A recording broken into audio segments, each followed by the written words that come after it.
বছর ঘুরে আবারও চলে এলো ২১ জুন। কি ২১ জুনে কি এমন বিশেষ দিবস তা ভেবে পাচ্ছেন না? ২১ জুন হলো বছরের দীর্ঘতম দিন। এখন স্বাভাবিকভাবেই প্রশ্নটা এসে যায়, অর্ধেক দিন আর অর্ধেক রাত্রির থিওরিকে ভেঙে ২১ জুন কিভাবে বছরের সবচেয়ে দীর্ঘতম দিন হয়ে ওঠে?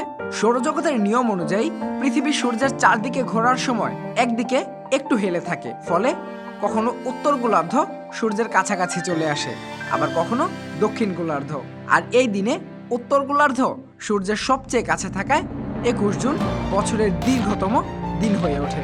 এই ঘটনাটিকে ইংরেজিতে সামার সলস্টিসও বলা হয়। সলস্টিস বছরে দুবার ঘটে, একবার গ্রীষ্মের মৌসুমে, যখন সূর্যকে উত্তর বা দক্ষিণ মেরু থেকে দেখা যায়, তখন বছরের সবচেয়ে বড় দিন, হয়, অর্থাৎ ২১ জুন। এই দিন সূর্যের রশ্মি পৃথিবীতে দীর্ঘ সময় উপস্থিত থাকে। দ্বিতীয়টি ঘটে ২২ ডিসেম্বর। এই দিনটি বছরের সবচেয়ে ছোট দিন এবং দীর্ঘতম রাত হিসেবে পরিচিত। আর স্বাভাবিকভাবেই এই দিনে সূর্যের রশ্মি খুবই অল্প সময়ের জন্য পৃথিবীতে অবস্থান করে।